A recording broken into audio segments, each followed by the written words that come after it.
Welcome to How Not to Souls. J-Ron here, and today we are looking at a Darth Sidious build in Elden Ring, which is essentially just a lightning caster build with a couple different caveats. I want to explain as much as I can without making this video too long, so I'm going to kind of streamline it. If I don't mention something, feel free to ask in the comments. I have no problem answering questions. The initial recording of this was long, so we're going to try to cut that down. But overall, it was really strong, really fun, really good build. Good for almost everything. Almost everything. Decent in PvE. I feel like this would shine in PvP. But anyway, let's just get down to our numbers. At 210, Darth Sidious has a 50 vigor, 40 mind, 30 endurance, 20 strength, 40 dex, 9 intelligence, 80 faith, and 20 arcane. So basically high health, decent mind, low endurance, but not because or just kind of like average endurance, I guess. 30 is about average. 20 strength for weapon requirements, 40 dex to maximize our damage from our dex-based weapons, because we're a dex build for the most part, and to get the most out of casting with the Radagon icon, because 40 is, I think, the hard cap with the Radagon icon for fast casting. 9 intelligence is base, 80 faith to maximize our incantation damage and potential, and since he is a dark side sorcerer, that also helps. 20 arcane to beat some weapon requirements and do some arcane things, because the Sith Lords have deep arcane knowledge. I could have gone more. I chose not to, and I think I'm better for it.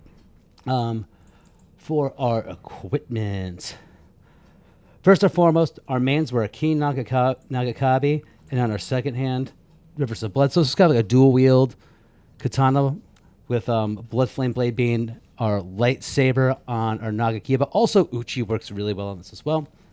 Being a Sith Lord, I figured he knew some hand-to-hand combat. You don't really see that, but I feel like the Dryleaf Arts exemplifies some sort of battle prowess that Darth Sidious has. You see him fight with the lightsaber. It's pretty GD good. And I feel like he could also throw down in some hand-to-hand combat as well. And with that, I think the Lifesteal Fist was a great addition onto that, sucking the life out of his foes. That was a Sith Lord would do. And to maximize our lightning incantation potential, the Gravelstone Seal boosts our Dragon Cult incantations, which a majority, if not all, lightning spells are all Dragon Cult incantations, so pretty wild. Other weapons of note, I feel like any of these three would be really good on this. Sword of Darkness, I mean, it's in the name. It's a straight sword. I think it's all in the weapon art, really, for this weapon for me. The Lady would work really well. I think that's more of a Darth Vader weapon. So, and the Twin Blades are more of a Darth Maul weapon. So I think what we got with the katanas is the Darth Sidious side. The Godslayer's Greatsword really sang to me as a dark side artifact. Same with the Antspear Rapier.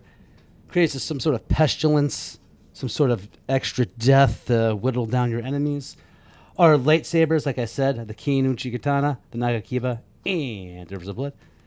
And why not have another Sith artifact that does cold damage with lightning damage on it as well.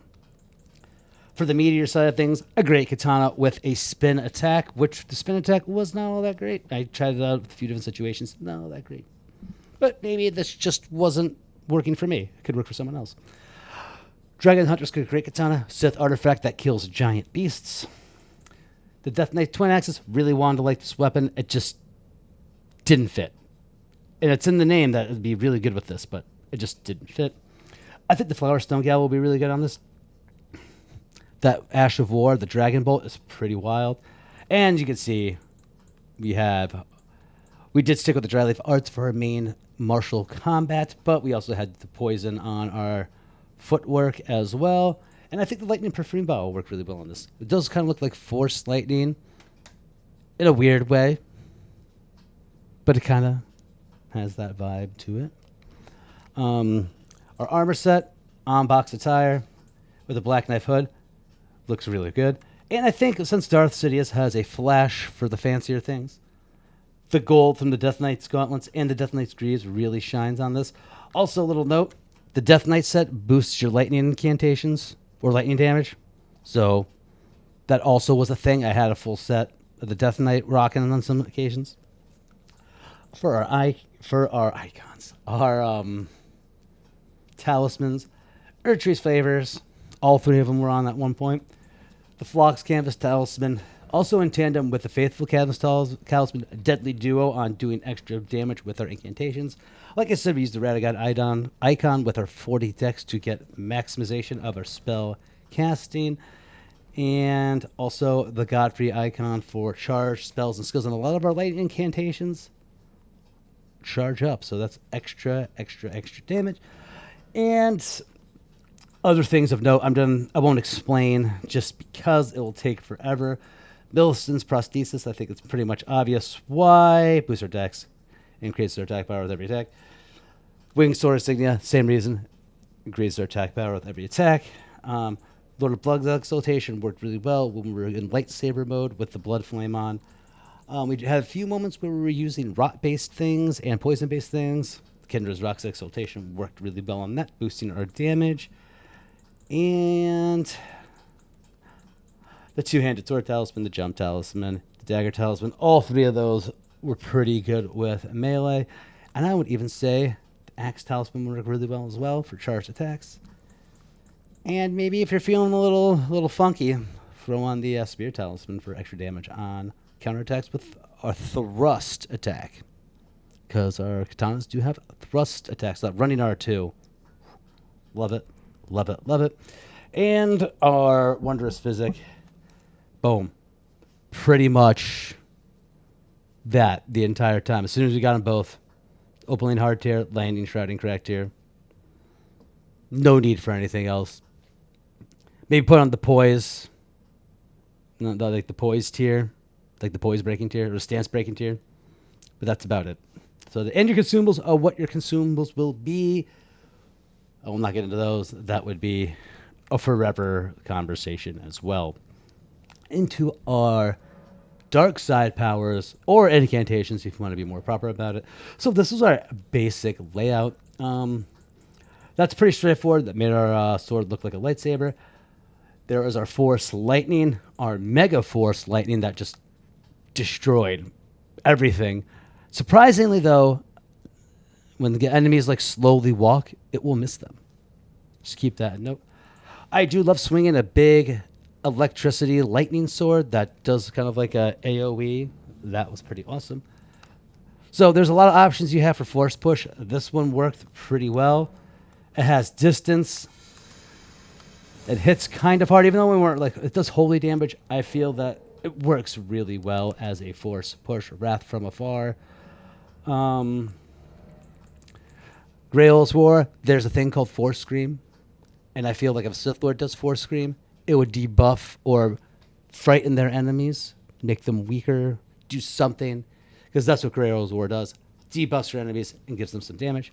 And what Sith Lord or Jedi would be... What would a Sith Lord or Jedi would be, without enhancing yourself with the Force? Golden Vow. I think that's pretty much a given on that one. Other things of note, and we'll try to be quick about this. I thought Rotten Butterflies was pretty good. Scarlet Rot's pretty deadly.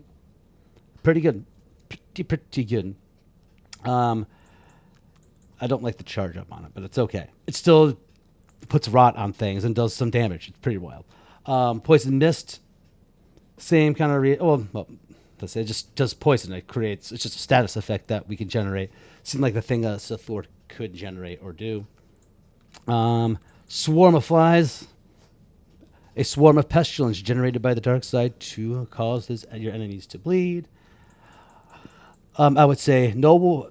Put these together. Noble Presence and Black Flame Protection. I feel like that's a good force repulse and a good damage negation. So keep that in mind. Those would be great options to have. Really, any of the lightning-based incantations were really wild. We did run with Lightning Spear for a while until we got the Knight's Lightning Spear. Boom. Also, lightning strike was surprisingly good too. Horn bolt got replaced a while ago. Home boat was fun for a while. Got me out of some sticky situations, but it got replaced. Absolutely got replaced. And I have flank. Oh, and if you want to be sneaky sneak, Assassin's Approach, or you want to blind your enemies, some darkness. I think that kind of goes with that. Or if you want to go through the deep, deep, arcane dark side rituals, Briars of Punishment, Mantle of Thorns, or even Impenetrable Thorns with your... Oh, God, those are the thorns, the thorn staff. Now I kind of want to know. Sorry, I'm detracting. I'm getting distracted. I'm just getting distracted. What's it called? The Staff of the Guilty. There we go. Sorry about that. But yeah, those would be good as well. But overall, really potent, powerful build. It took a long time to do, but I also was doing other stuff. So I apologize for those who were waiting for this. And like I said, if you have any questions about what I used as well, feel free to ask me in the comments. I'm sorry I couldn't get to everything the way I wanted to because this video would just be way too long.